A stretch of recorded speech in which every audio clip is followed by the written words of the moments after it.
Hi mga guys, welcome to my channel. Ngayong umaga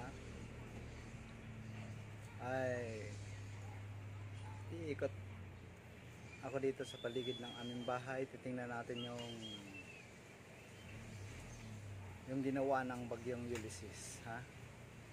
Samahan niyo po ako sa aking pag-iikot.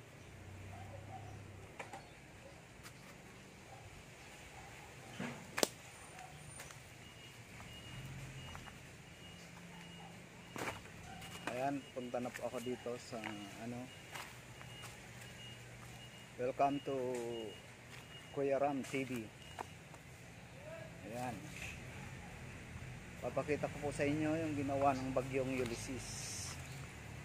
Ayan po siya. Tinumba niya po ang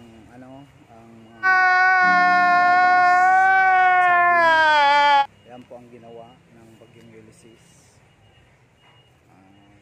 Punta naman tayo doon sa kabila. Yun, dahil sa kabila ay tinumba rin po yung mga bayabas doon. Ayan. Okay. Uy, ano ba to? Uy, malambot. Malambot. Yep. Ito po ang bahay namin na inuupahan. Sana maraming taong katulad ni Kuya Will na nakakatulong sa mahihirap para matulungan din po ang mga katulad naming mahihirap. Hi Kuya Will. Ito yung bayabas namin, hindi siya natumba.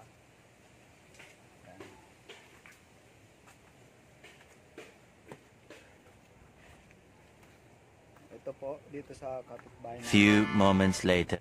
Ayan, natumba rin po yung bayabas. Sobrang lakas ng hangin ng bagyong Ulysses. Ayan po. Ayan po, nakita nyo. Ayan. Bayabas po. Natumba. Ayan, napakalakas. Ayan.